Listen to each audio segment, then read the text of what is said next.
मोहब्बत अल्लाह की बारगाह में भी कबूल है।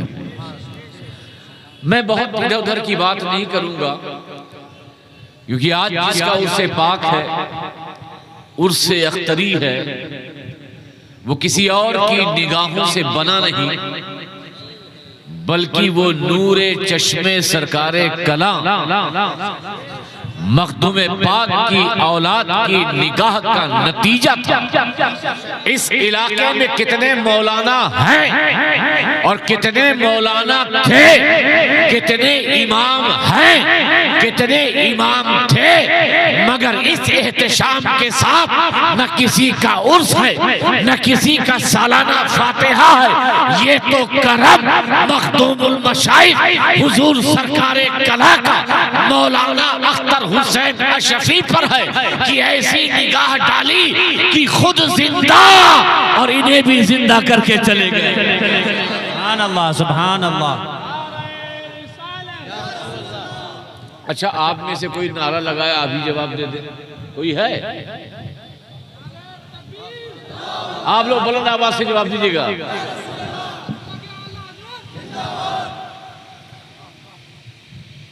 तो ये सरकारे कला का करम है, और जब बुजुर्गों का करम होता है, आप वली जानते हैं? वली जानते हैं? बोले हाँ या नहीं? देखिए, सैयद अब्दुल कादी की तकरीर ये थी कि नॉन स्टॉप वंदे भारत कहीं रुकी नहीं रही थी, जहां चाहते थे बड़ी स्टेशन पे रुक जाते थे। मगर हम लोग खानकाही लोग हैं और हम लोगों का अलग अंदाज है, और वक्त भी ऐसा है कि अपने अंदाज को बदलना पड़ेगा और आपके ज़हनों को बेदार करना पड़ेगा। वली जानते हैं? हाँ नहीं बोलते रहे, सभी बोले। जानते हैं? ये बनता कैसे है पता है? नहीं पता। मैं आपको सिर्फ इस मुख्तसर वक्त में ये बताने की कोशिश करूंगा कि वली बनता कैसे है। वली बनता कैसे है? तो वली वैसे ही बनता है जैसे लोहे से चुंबक बनता है। बेशक, सुभान अल्लाह। लोहा जानते हो? बोलते रहो हाँ हाँ। लोहा जानते हो? चुंबक जानते हो? मैग्नेट, चुंबक, मकनातीस। आपको पता है कि लोहे से चुंबक कैसे बनता है? नहीं पता होगा, हम बताते हैं। लोहे से चुंबक बनने के दो तरीके। कितने तरीके हैं? दो। इंग्लिश में एक तरीके को बोलते हैं इलेक्ट्रिक चार्ज। चुंबक बनाने के दो तरीके। एक तरीका है electric charge method. Electric charge method यानी किसी लोहे को लिया जाता है, उस लोहे को बहुत ही ज्यादा ठंडा किया जाता है, -55 डिग्री इस कदर उसे ठंडा किया जाता है। जब लोहा खूब ठंडा हो जाए, बर्फ से ज्यादा ठंडा हो जाए, तो उस लोहे पर बिजली दौड़ाई जाती है। लोहे पर क्या दौड़ाया जाता है? बिजली। बिजली का करंट इतना दौड़ाया जाता है, इतना दौड़ाया जाता है, इतना दौड़ाया जाता है कि पहले वो लोहा था, ना बगल वाला लोहा सुनता था, ना इधर वाला लोहा सुनता था, ना उधर वाला लोहा सुनता था। लेकिन जैसे ही ये ठंडा हुआ, बिजली करंट इस पे दौड़ाया गया, अब ये लोहा नहीं रहा, अब ये मैग्नेट हो गया। पहले इस लोहे के करीब कोई लोहा नहीं आता, अब मैग्नेट हो गया। आसपास के जितने भी लोहे सब इससे चिपक रहे हैं, सब इससे मिल रहे हैं। जो दूर थे करीब आ रहे हैं। बिला तमसील और तज़ीला, तमसील और तशबीह, इंसान अहले ईमान सब एक है। उन अहले ईमान में अल्लाह ताला कुछ लोगों को चुनता है, उनके जलाल को खत्म करता है, ऐसा खत्म करता है कि जलाल को जमाल में बदलता है। इबादत, रूहानियत, तरीकत, नमाज, रोजा, तकवा, तहारत का करंट ऐसा दौड़ाया जाता है कि वो पहले आम इंसान होते हैं, लेकिन जब रूहानियत का करंट गुजरता है तब आप इंसान नहीं बल्कि वक्त का गौसे आजम होता है, वक्त का गरीब नवाज होता है, महबूब इलाही होता है, साबिर कलियरी की जात। सुभान अल्लाह, सुभान अल्लाह।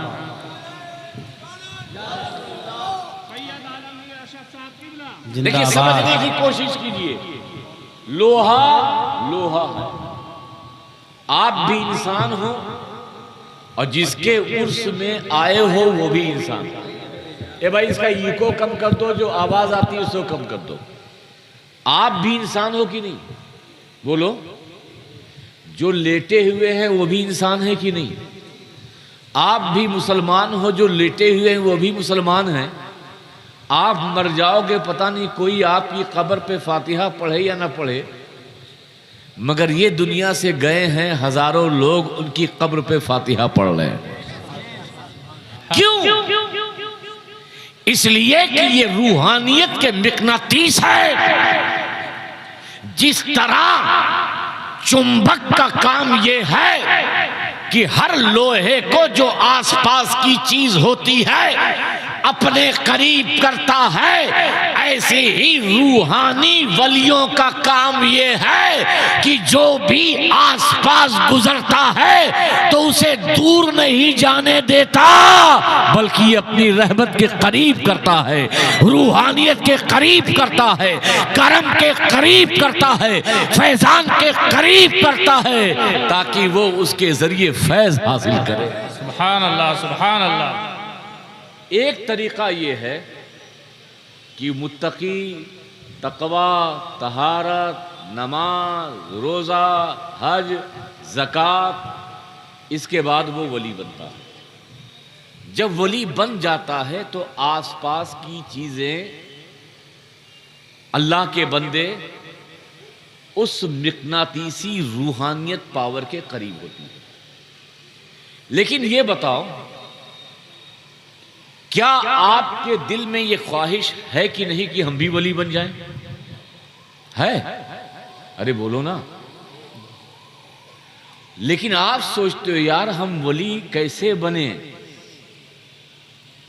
न रात भर हम इबादत कर सकते हैं, न इस कदर हमारे पास तकवा है, न तहारत है, न वो बुजुर्गी है, न वो कमाल है, ना वो तरीका है, तो हम कैसे वली बने? भाई, हर लोहे को चुंबक नहीं बनाया जाता, कुछ खास ही लोहे होते हैं। देखा ये जाता है कि ये ठंडा होने की सलाहियत रखता है या नहीं, देखा जाता है कि ये बिजली के करंट को बर्दाश्त करने की सलाहियत रखता है या नहीं। ये तो बर्दाश्त कर गए, अल्लाह के वली हो गए, मगर तुम्हारी हालत ऐसी नहीं है। एक ही करंट दौड़ाया जाए तो पता नहीं तुम्हारा हाल क्या हो। लेकिन दिल में ख्वाहिश है कि हम भी वली बने, दिल में ख्वाहिश है कि हमारे भी तो करीब लोग आए। तो एक दूसरा तरीका है जिसको कहते हैं स्ट्रोक चार्ज मेथड। आपने देखा होगा, बचपने में हम तो देखते थे, रेडियो जब बिगड़ जाती थी तो रेडियो वाले की दुकान पे जाते थे। वो रेडियो का पिछला हिस्सा खोलता था और अपने स्क्रू ड्राइवर से स्क्रू निकालता था। अब वो स्क्रू जो है अंदर चला जाता था, रेडियो के अंदर चला जाता था। तो देखा मैंने कि जब स्क्रू छोटा सा अंदर चला गया तो अपने स्क्रू ड्राइवर को ऐसे डाला, वो स्क्रू ऐसे लटकता हुआ नजर आ रहा है। ऐसा होता है कि नहीं? जी बोलो जी। छोटा सा स्क्रू उस स्क्रू ड्राइवर से लटका हुआ है, चिमटा हुआ है, लगा हुआ है। मैंने सोचा ये स्क्रू ड्राइवर तो लोहा है, ये खासियत तो चुंबक में होती है, स्क्रू ड्राइवर में कहां से ये खासियत आई? ये मैग्नेट तो है नहीं, ये स्टील है, ये लोहा है, इसके अंदर खासियत कहां से आई कि जो छोटे छोटे स्क्रू को अपने से चिमटा के रखा?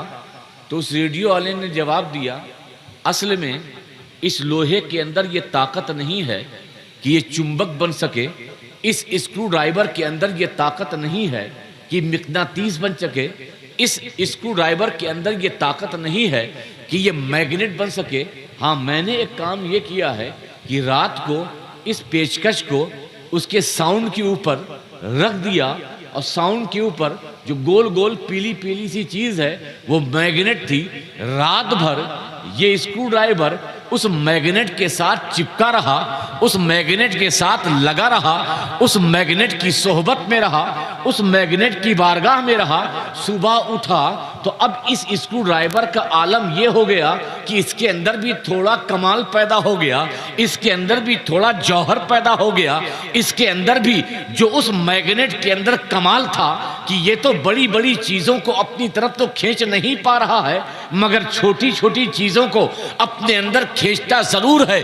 इसीलिए मैं समझाना चाहता हूं, अरे वो गौसे आजम की जात हो, गरीब नवाज की जात हो, महबूब इलाही की जात हो, मखदूम सन्ना की जात हो, हम शबी है गौसे जीला की जात हो, हुजूर सरकारे कला की जात हो, ये तो मैग्नेट पावर है। तुम ऐसे बन नहीं सकते, लेकिन तुम ये चाहते हो कि तुम्हारे अंदर भी कमाल आए, तुम ये चाहते हो तुम्हारे अंदर भी जौहर है, तो तुम्हें कुछ करने की जरूरत नहीं है। सरकारे कला की बारगाह के नौकर बन जाओ, गौसे आजम की बारगाह के गुलाम बन जाओ, इस मौलाना अख्तर हुसैन अशफी की बारगाह के मुजावर बन जाओ। अरे 24 घंटा इनकी बारगाह की मुजावरी करोगे तो तुम्हारे अंदर भी कुछ ना कुछ फैज हासिल होके रहेगा। बेशक बेशक, सुभान अल्लाह सुभान अल्लाह। याद रखिए, सारे जो हैं दुनिया में आने के बाद वली नहीं हुए, कुछ ऐसे भी हैं जो दुनिया में आने से पहले वली थे। बेशक, दुनिया में आने से पहले वली, माँ के पेट में है तभी वली। हुजूर गौसे आजम अल्लाह के वली थे हैं, मगर दुनिया में आने के बाद तकवा और तहारत और नमाज रोजे के बाद वली नहीं बने, बल्कि जब माँ के पेट में हैं तभी से मेरा गौसे आजम अल्लाह का वली था। बेशक। और जब 4 साल 4 महीने 10 दिन के हुए, हाफिज जी आए, कहा अब्दुल कादिर शुरू करो। कहा पढ़ो औज़ु बिल्लाहि मिनश शैतानिर रजीम। अब्दुल कादिर जिलानी से किसने कहा? उस्ताद ने, हाफिज जी ने। आज बिस्मिल्लाह ख्वानी है, आज बिस्मिल्लाह ख्वानी में अब्दुल कादिर जिलानी को उस्ताद जी इसको बुलाया जाए। उस्ताद ने कहा, हाफिज जी ने कहा औज़ु बिल्लाहि मिनश शैतानिर रजीम। तो जानते हो 4 साल के अब्दुल कादिर जिलानी ने क्या कहा? औज़ु बिल्लाहि मिनश शैतानिर रजीम, बिस्मिल्लाहिर रहमानिर रहीम, अल्हम्दुलिल्लाहि रब्बिल आलमीन, अर्रहमानिर रहीम, मालिकी यौमिद्दीन, इय्याका नअबुदु व इय्याका नस्तईन, इहदिनस सिरातल मुस्तकीम, सिरातल लज़ीना अनअमता अलैहिम गैरिल मग़दूबि अलैहिम वलद्दाल्लीन।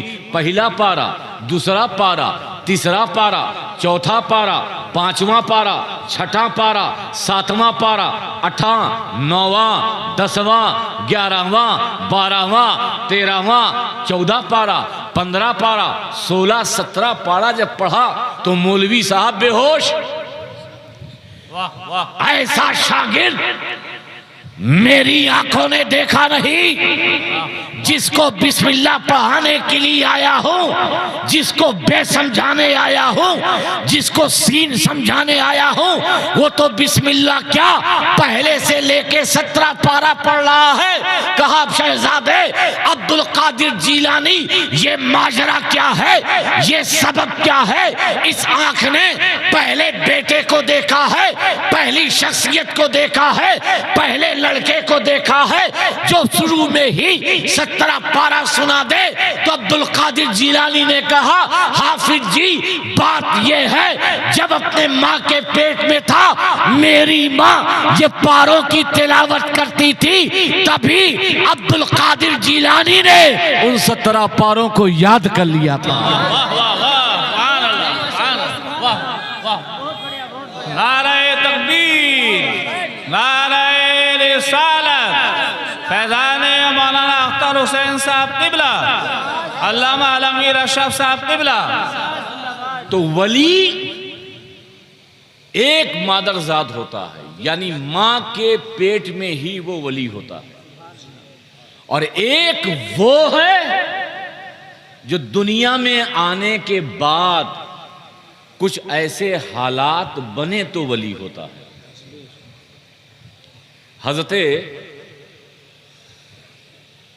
हजरते हबीब अजमी, क्या नाम? सभी बोलो, हजरते हबीब अजमी बहुत बड़े सूदखोर थे, बहुत बड़े सूदखोर थे।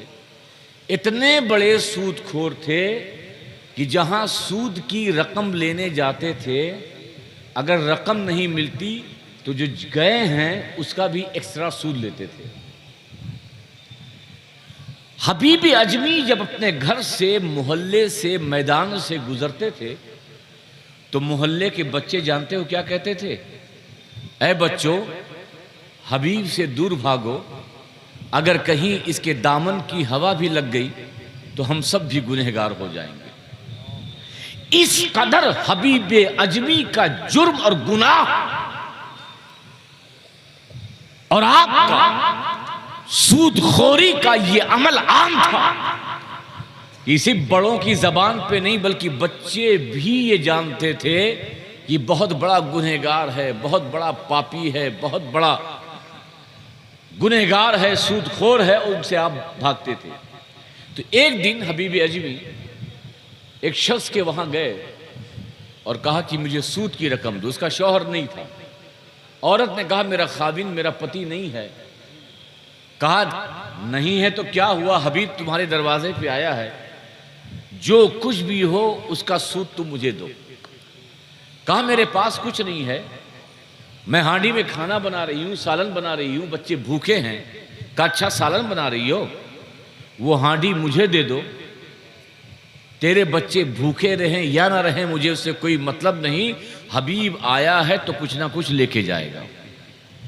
हबीब अजमी ने वो सालन लिया, पतीली ली, अपने घर आए। घर आने के बाद जब दस्तरखान लगाया, खाना खाने के लिए बैठे तो जैसे ही पतीली से ढक्कन हटाया तो देखा कि वो सारा सालन खून बन गया है। क्या बन गया है? खून। हमारे सामने तो हजारों नसीहतें होती हैं मगर फिर भी हमारे दिल नहीं बदलते। मगर पहले के लोग वो थे कि अगर एक भी वाकया उनके सामने ऐसा हो जाता था तो दिल की दुनिया ऐसे बदल देते थे कि आज भी लोग उनके बदलने की वजह से उन्हें याद करते हैं। हबीब अजमी ने तौबा की और कहा अल्लाह तू गवाह रहे, जिस को मैंने कर्जा दिया है सारे लोगों के कर्जे को मैंने माफ किया। सभी बोल दो। पूरी जवानी गुनाहों में गुजरी, सूदखोरी में गुजरी, मगर एक वक्त आया खुदा की बारगाह में तौबा की। अब वही हबीब अजमी सुबह उठते हैं तो अपनी गलियों से गुजरकर मैदान से जाते हैं तो मोहल्ले के बच्चे कहते हैं ऐ बच्चों आओ जरा हबीब अजमी के करीब आओ, अगर आज उसके दामन की हवा लग जाएगी तो अल्लाह हमें भी वलियों में शामिल फरमा लेगा। सुभान अल्लाह, सुभान अल्लाह, वाह वाह वाह। कल तक वो गुनहगार, कल तक वो पापी थे मगर सच्ची तौबा की। ऐसी सच्ची तौबा कि अल्लाह ने सिर्फ उन्हें उन गुनाहों को माफ ना फरमाया, बल्कि अल्लाह ने वलियों का सरदार बना दिया, वलियों की जमात का अमीर बना दिया। और ऐसा अमीर बनाया कि पूरी दुनिया को खबर कर दी कि अब हबीब जो गुनहगार था, हमने उसके गुनाहों को माफ कर दिया और अपना उसे प्यारा बंदा बना लिया। सुभान अल्लाह, सुभान तो अल्लाह। आप देखिए, कुछ बंदे हैं जो गुनहगार होते हैं, या तो अमल के जरिए या तो तकवा के जरिए, ये खुदा का खास फजल होता है, तब जाकर के वो वली बनते हैं। मगर कुछ जात ऐसी है, चाहे गौसे आजम हो, चाहे गरीब नवाज हो, चाहे मखदूम सन्ना की जात हो। मखदूम सन्ना अभी दुनिया में आए नहीं है, मखदूम सन्ना अभी माँ की पेट में है, मगर हजरत इब्राहिम के ख्वाब में आकाए करीम तशरीफ लाते हैं और ये मुजदा, ये खुशखबरी सुनाते हैं कि इब्राहिम, तुम्हारे घर में एक फर्जंद आने वाला है जिसका नाम अशरफ होगा और वो रूहानी सल्तनत का बादशाह होगा। सुभान अल्लाह। नारे तकबीर, नारे रिसालत, फैजान मखदूम अशरफ, मसलक आला हजरत अल्लामा आलमगीर अशरफ साहब किबला। तो वली दो तरीके के होते हैं। एक तो वो हैं जो तकवा और तहारत के जरिए अपने गुनाहों पे नादिम होकर, शर्मिंदा होकर, अल्लाह की बारगाह में ताइब होकर अल्लाह के वली, मकबूल वली बन जाते हैं। और एक जो पहले ही से माँ के पेट में ही अल्लाह उन्हें वली बनाकर बेचता है। अच्छा, एक मिसाल दो, पहले कभी हो सकता है दिया हूं। दूध जानते हो? दूध बोलो, बहुत लंबी तकरीर नहीं करूंगा। दूध जानते हो? जी। पानी जानते हो? जी। जल्दी से जवाब दो जी। कि दूध की कीमत ज्यादा है या पानी की? दूध की। बोलिए, किसकी कीमत ज्यादा है? अरे बोलिए ना। दूध की। दूध की। दूध कितने रुपए लीटर मिलता है असली? नहीं, मतलब ओरिजिनल मिलता है? वही निकालते हैं। अरे जब निकालते हैं तो पहले ही बाल्टी में पानी डाल लेते हैं। मैंने आज तक असली दूध देखा ही नहीं। और दूध वाले जो दूध बेचते हैं वो कभी नहीं कहते कि मैंने दूध में पानी मिलाया, कभी नहीं कहते कि मैंने दूध में पानी मिलाया, क्योंकि वो पानी में दूध मिलाते हैं। ऐसा है कि नहीं? अब पूरी तवज्जो, मैं बहुत लंबी चौड़ी तकरीर करने नहीं आया हूं। अब ये सब देना बंद करो तो मेरी खुद तवज्जो इससे हट जाती है। दूध कीमती या पानी? बोलते रहिए जल्दी से। देखिए, आप ही के जहन के हिसाब से मिसाल दे रहा हूं। कीमती क्या है? दूध। कीमती क्या है? दूध। पानी की कीमत एक एतबार से नहीं है और दूसरे एतबार से पानी कीमती है, दूध नहीं। अगर ये पानी ना हो तो हमारी जिंदगी ही नहीं। हमारी जिंदगी की बका का सबब पानी है। जी।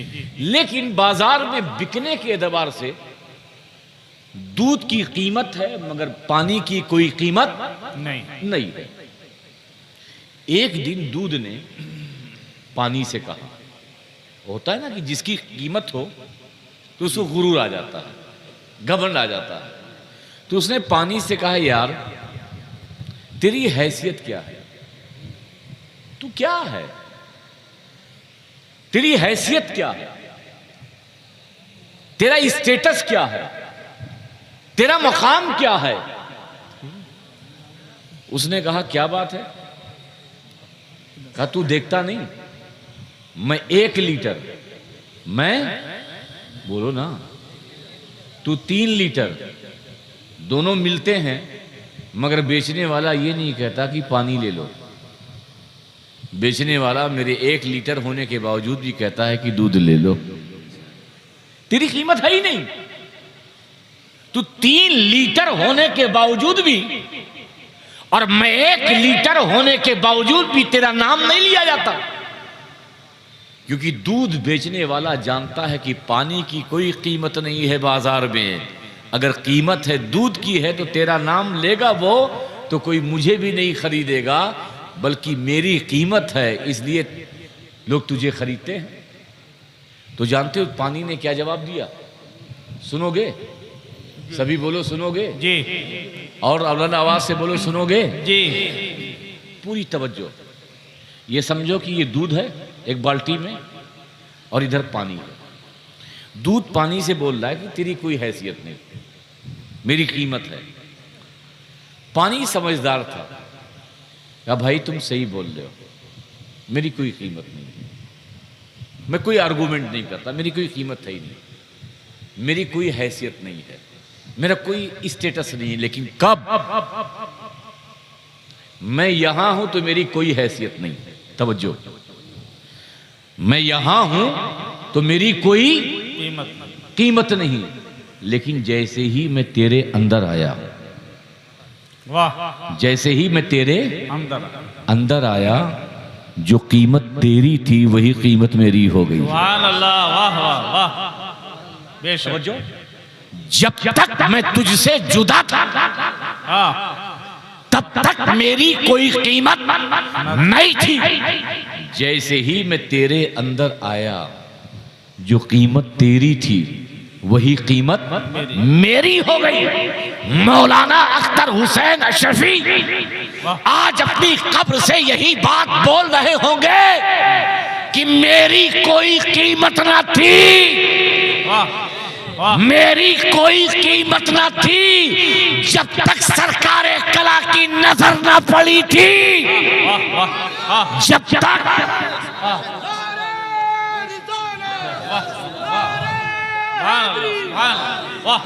मेरी कोई हैसियत ना थी, कोई कीमत ना थी जब तक सरकारे कला की नजर ना पड़ी थी। अरे जैसे ही मेरे मुर्शिद ने मुझे अपना बना लिया तो कुछ ना कुछ कीमत ए हाथ पूर्व में मेरी भी हो गई है। नारे तकबीर, नारे रिसालत, फैजाने सरकारे कला, अल्लामा अख्तर हुसैन साहब किबला, अल्लामा आलमगीर अशरफ साहब किबला।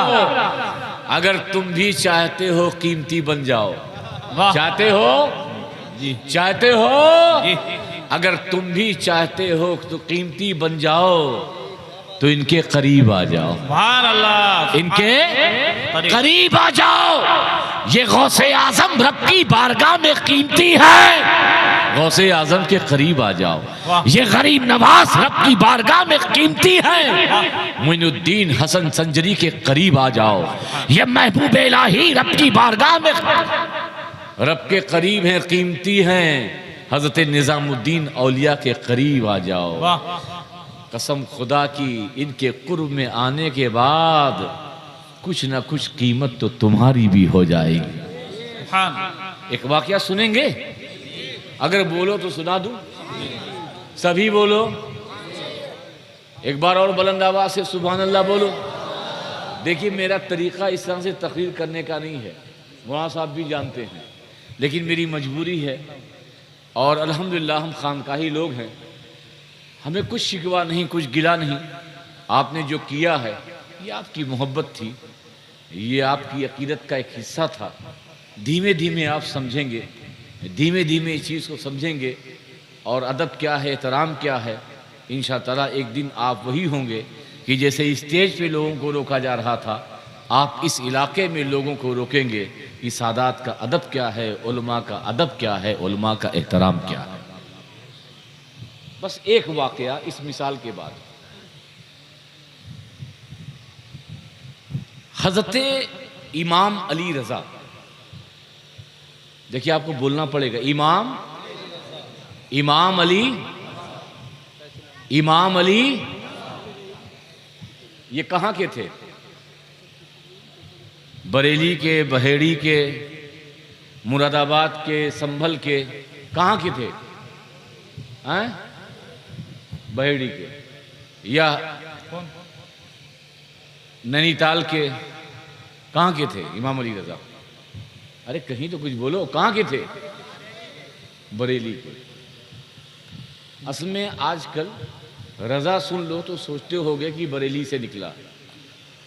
बगदाद शरीफ। इमाम अहमद रजा का जो रजा नाम है, आला हजरत फाजिल बरेलवी का, नकी अली रजा, तकी अली रजा, इनको भी जो रजा नाम मिला है हजरत मूसा काजिम के बेटे हुसैन के पोते हजरत इमाम अली रजा के रजा नाम से अहमद रजा पड़ा है। सुभान अल्लाह, सुभान अल्लाह, वाह। ये रजा इमाम अली रजा से, तो ये इमाम मूसा काजिम के बेटे, इमाम जाफर सादिक के पोते। क्या नाम था? इमाम अली रजा। इमाम अली रजा, याद रख लो। और उधर नहीं जाऊंगा, आला हज़रत ने तो इनके ताल्लुक से लिखा है, ये अपने चेहरे पे नकाब डालते थे। इस कदर हसीन थे कि चेहरे पे नकाब डालते थे। और जब आप निशापुर पहुंचे हैं, 200 उलमा आपके इस्तकबाल के लिए पहुंचे, तो कहा हुजूर आप अपने चेहरे से पर्दा हटा दीजिए। कि जब इमाम अली रजा ने अपने चेहरे से पर्दा हटाया तो 200 उलमा गश खाकर बेहोश हो गए। अल्लाहु अकबर। तो जरा सोचो, नबी के फर्जंद के फर्जंद के फर्जंद इमाम जाफर सादिक के पोते का जब ये आलम है, तो मेरे मौला अली के हुस्न का आलम क्या होगा? और मौला अली के हुस्न का आलम ये है, तो हम सब के आका और मौला अहमद मुज्तबा के हुस्न का आलम क्या होगा? सुभान अल्लाह, वाह वाह, बेशक। जो बात कहना चाहता हूं कुछ और है। इमाम अली रजा की बारगाह में एक गरीब आया और उसने अर्ज किया, ए इमाम अली रजा, मैं गरीब हूं, मिस्कीन हूं, मेरे घर में फाका है, कई दिनों से लोगों ने खाना नहीं खाया है, आप कुछ अता कर दीजिए। क्या कहा? आप कुछ? तो इमाम अली रजा ने कहा कि जा, मेरी चप्पल दरवाजे पे है, ले जा। क्या कहा? चप्पल जा, मेरी चप्पल, मेरी नालैन, मेरा जूता दरवाजे पर है, ले जा। उसने सोचा यार, मैंने भूख की बात की, मैंने प्यास की बात की, मैंने अपनी गरीबी की बात की, शायद हजरत ने सुना नहीं। कहा हुजूर, मैं भूखा हूं, प्यासा हूं, मेरी फैमिली भी कई दिनों से भूख और प्यास में तड़प रही है, हुजूर कुछ इनायत कीजिए, कुछ अता कीजिए। तो इमाम अली रजा ने फिर फरमाया, जा, मेरी चप्पल ले जा, मेरी नालैन ले जा, तेरी 7 पुश्त खाएगी। आवाज से बोल दो, तेरी 7। सुभान अल्लाह। अब कहा, अरे भैया अब तो बोलना ठीक नहीं है। चप्पल लिया, मैं आपकी भाषा में समझाने के लिए चप्पल बोल रहा हूं ना, नालैन शरीफ। आपका जूता लिया और जूता लेके वो गरीब मिस्कीन शख्स अपने सर पे लेके जा रहा है, सर पे लेके जा रहा है। तो एक काफिला आ रहा था, तिजारत करके माल तिजारत का ऊंटों पे डालकर काफी मुनाफा कमा कर आ रहा था। तो उसने दूर से देखा, यार कौन आदमी है, चप्पल सर पे रखे है, पैर में नहीं पहने, लगता हमारे इलाके में कोई पगला आ गया, कोई हाफमैंट आ गया, कोई दीवाना आ गया। चलो काफिले को जल्दी से उससे करीब ले जाओ। काफिले को उसके करीब ले गए। कहा तू पागल तो नहीं है, तू दीवाना तो नहीं है, गरम गरम रेत है, चप्पल पैर में पहनने की जगह है और तू सर पे रखे हुए है। तो उसने कहा, ए काफिले के सालार, ए ताजिर, तुझे पता भी है चप्पल किसकी है? तुझे पता भी है ये चप्पल किसकी है? कहा किसकी चप्पल है? कहा ये आले रसूल की नालैन है, ये इमाम ज़ैनुल आबिदीन के पोते की नालैन है, ये इमाम मूसा काजिम के शहजादे की नालैन है। कहा अच्छा उनकी नालैन है? कहा हाँ। कहा बेचोगे? कहा बेचोगे? कहा बेचूंगा। कहा कितने में बेचोगे? सोचा अगर 100 रुपया बोलता हूं ज्यादा हो गया, गाहक निकल गया तो 50 बोलता हूं तो कहीं ज्यादा हो गया तो चला गया तो। कहा ऐसा है जितना तुम दे दो उतने में ये जूता ले लो। क्या कहा? जितना तुम दे दो उतने में ये जूता ले लो। उस ताजिर जो कि अपने वक्त का अडानी था, अंबानी था, इस कदर अमीर था, उसने कहा जूता दोगे? कहा हाँ। कहा ये ऊंट पर जवाहरात लदे हुए, जाफरान लदे हुए, मेरी तजारत के मुनाफे के सारे सामान लदे हुए हैं, ये सारा सामान ले ले, ये सारा सामान ले ले, आले रसूल के कदमों में पहनी हुई वो नालें अता कर दे। और याद रख, इस ऊंट पर इतना सामान है कि तेरी 7 पुश्तें खाएंगी, तेरी 7 पुश्तें खाएंगी। तो उस गरीब ने कहा, वाह इमाम अली रजा, आपने जब जूती दी तो कहा 7 पुश्तें खाएंगी, और लेने वाले ने भी जब खरीदी तो कहा 7 पुश्तें खाएंगी। वाह वाह, सुभान अल्लाह, सुभान। अब बात खत्म नहीं हुई, ये आखिरी वाकया है, इससे आगे नहीं बयान करूंगा। हालांकि मुखरीदों का तरीका होता है एक के बाद चालू हो जाता है, तो आप भी सोचते हैं कि बिना वजह फंस गया एक के चक्कर में। तो ये घर नहीं गए, ये जो ताजिर थे, जो बिजनेसमैन थे, अपने घर नहीं गए, सीधे इमाम अली रजा की बारगाह में आए। वाह। कहा हुजूर मैं फला हूं। कहा अच्छा। कहा हुजूर आप पर तो सब कुछ रोशन है, मैंने आपकी नालेन के खरीदने के लिए सारा माल लुटा दिया। अरे बोल दो सुभान अल्लाह, सुभान अल्लाह, सुभान अल्लाह। कहा अच्छा। कहा मेरे पास आए क्यों हो? कहा हुजूर आया इसलिए हूं, अब मैंने माल लुटा दिया है, बस अपना नौकर बना लीजिए, अपना खादिम बना लीजिए, अपना गुलाम बना लीजिए। आपका बिस्तर लगाऊंगा, आपके लिए वजू के लिए पानी लाऊंगा, आपके घर में जारूब कशी करूंगा, झाड़ू लगाऊंगा, आपकी खिदमत करूंगा, आपका पैर दबाऊंगा, आपका सर दबाऊंगा। हुजूर इनकार मत कीजिए, सब कुछ लुटा दिया है, बस इस बात की इजाजत दे दीजिए कि मैं आपका खादिम बनकर, आपका नौकर बनकर आपके दर पर जिंदगी गुजार दूं। सुभान अल्लाह। इमाम अली रजा ने कहा अच्छा कोई बात नहीं, अगर तेरे दिल में मेरी गुलामी के लिए सोच रहा है तो ठीक है, मैंने तुझे अपना गुलाम बनाया। अब क्या होता है वो सुनिए। कुछ दिन वो गुलाम रहा, वो ताजिर गुलाम बन के जिंदगी गुजारी। तो एक दिन ऐसा आया, इमाम अली रजा ने, बहुत वक्त के फकीह और मुहद्दिस थे, शागिर्दों को पढ़ा रहे थे, हदीस का आखिरी दर्स था। तो उन्होंने इस खादिम से कहा कि देखो मैं हदीस का आखिरी दर्स दे रहा हूं, किसी को आने मत देना, कोई कैसा भी हो उसको लौटा देना, कल बुलाना, कह देना कि आज हजरत मसरूफ है, आज बच्चों को तालीम दे रहे हैं। ये दरवाजे पे गेट पे बैठ गए। और हादसा भी देखिए होता है कभी कभी ऐसे मौके पर। अब ये जैसे पढ़ाने लगे इमाम अली रजा तो फौरन 10-15 आदमी का एक काफिला आ गया। काम है इमाम अली रजा से मिलना है। कहा तुम नहीं मिल सकते। होता है ना, आजकल पीर साहब आते हैं तो बहुत से लोग तो पीर साहब से मिलने ही नहीं देते, और उनका जवाब ये होता पीर साहब आराम कर रहे हैं, पीर साहब आराम कर रहे हैं। और पीर साहब अंदर से ये परेशान है कि मुरीद लोग कहाँ गायब हो गए हैं। अरे भाई, पीर साहब को अगर आराम करना ही था तो घर से बेहतर आराम की जगह थी नहीं।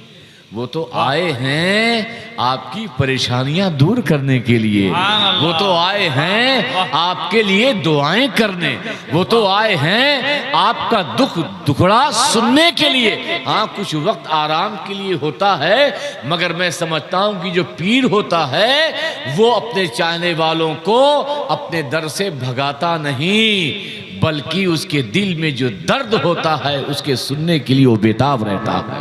सुभान अल्लाह, सुभान अल्लाह। अब वो भी सोचा कि भाई ये कैसा मुरीद है, कैसा गुलाम है। कहा हमको मिलना है। कहा नहीं मिल सकते। कहा भाई हमारी प्रॉब्लम तो समझ, हम बहुत दूर से आए हैं, तू अजीब आदमी है, पर 2 मिनट का टाइम दे दे, हजरत से मिलना 2 मिनट। का प्रॉब्लम क्या है? का प्रॉब्लम यह है कि हमारे इलाके में बाढ़ आ गई है, हमारे इलाके में बाढ़ आ गई है, बाढ़ का पानी हमारे मोहल्ले में आने वाला है, हमारे मवेशी मर जाएंगे, जानवर मर जाएंगे, घर गिर जाएगा, फसलें बर्बाद हो जाएगी। हम आए हैं काले रसूल की बारगाह में, अगर ये दुआ कर देंगे तो शायद कि ये परेशानी इनकी दुआओं की बरकत से दूर हो जाए। अच्छा बताओ, उस गांव में मस्जिद नहीं रही होगी? अल्लाह नहीं था वहां? था कि नहीं? जिस गांव से वो आए थे वहां अल्लाह था कि नहीं? अल्लाह तो हर जगह है, तो फिर यहां क्यों आए? इतनी दूर क्यों आए? उनका आना बता रहा है कि अल्लाह तो हर जगह है, सुनता सबकी है, मगर उसकी ज्यादा सुनता है जो अल्लाह के महबूब होते हैं, उनकी ज्यादा सुनता है जो अल्लाह के मकबूल होते हैं, उनकी भी अल्लाह सुनता। मगर इमाम अली रजा की बारगाह में आए, कहा यहाँ जल्दी सुना जाएगा, इसलिए इमाम अली रजा की बारगाह में गुजारिश करो, अल्लाह ताला सुन लेगा, बाढ़ से हम सबको निजात मिलेगी। कहा भाई मामला ये है, प्लीज 2 मिनट का टाइम दे दो। अब तवज्जो है, आखिरी बात है बस, का प्लीज 2 मिनट का टाइम। अब ये पीर का हुक्म था, आका का हुक्म नहीं मिल सकते। अजीब मलंग आदमी है, अजीब गुलाम है, अजीब चौकीदार खादिम है। फिर उन्होंने कहा, अब इस गुलाम को जोश आ गया, गुलाम को जोश आ गया। कहा अंदर जाने की जरूरत क्या है? वाह बोल दो, वाह वाह वाह वाह। कहा अंदर जाने की जरूरत क्या है? जाके दरिया से कहना, इमाम अली रजा की इस गुलाम का वास्ता, ए दरिया तू रास्ता बदल दे। वाह वाह वाह, क्या बात। ए दरिया तू रास्ता बदल दे। वो भी अहले अकीदत थे, अहले निस्बत थे, थोड़ी सोचते कि तू क्या, तेरी औकात क्या, फौरन चले गए। जब गए, इधर दर्स खत्म हुआ, ये अंदर गए, कहा कुछ हुआ क्या? इमाम अली रजा ने पूछा कुछ हुआ क्या? कहा हुजूर आप अजीब फंसा देते हो। कहा क्या हुआ? पूरा वाकया बताया, कुछ लोग आए थे, आपसे मिलना चाहते थे, आपने इजाजत नहीं दी, जब वो बहुत मजबूर उन्होंने कर दिया, मैंने खुद से नहीं कहा, मैं उनकी परेशानी देखकर जोश में आकर मेरे मुंह से निकल गया।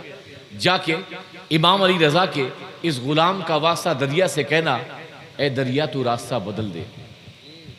तो जानते इमाम अली रजा ने कहा, क्या कहा? कि गुलाम तुझे तो अपने सर की हकीकत का पता ही नहीं है।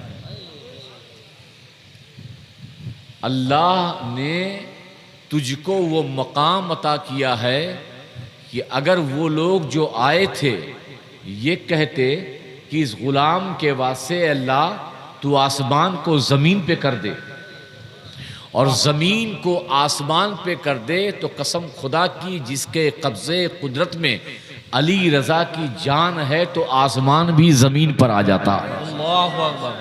अब पूरी तवज्जो, इस गुलाम को ये मुकाम मिला कहां से? इस गुलाम को ये दर्जा मिला कहां से? और वाकया हुआ भी कि वो गांव वाले जब वहां गए और कहा कि इमाम अली रजा के इस गुलाम के सर का वास्ता, ए दरिया तू रास्ता बदल दे, तो हुआ भी ये कि दरिया ने जैसे ही ये सुना कि इमाम अली रजा के इस गुलाम के सर का वास्ता, तो दरिया का रास्ता जो इधर था सुन करके उसने रास्ता उधर बदल दिया। वाह सुभान अल्लाह सुभान अल्लाह। अब आप देखिए, सब कुछ आले रसूल अल्लाह के वलियों के कदमों पे कुर्बान किया, जारूद कशी के लिए तैयार हुए, तो वो सिर्फ गुलाम नहीं रहा, बल्कि अल्लाह ने उसकी जबान में भी तासीर अता की। बेशक सुभान अल्लाह। आप सोचते होंगे वो ताजिर था कौन जो गुलाम बना? वो ताजिर कौन था? जो अपने वक्त का अदानी था वो कौन था? जो अपने वक्त का अंबानी था वो कौन था? जो इमाम अली रजा की जूतियों को खरीद कर विलायत की सल्तनत का बादशाह हो गया। और ऐसा हो गया कि कादरी सिलसिला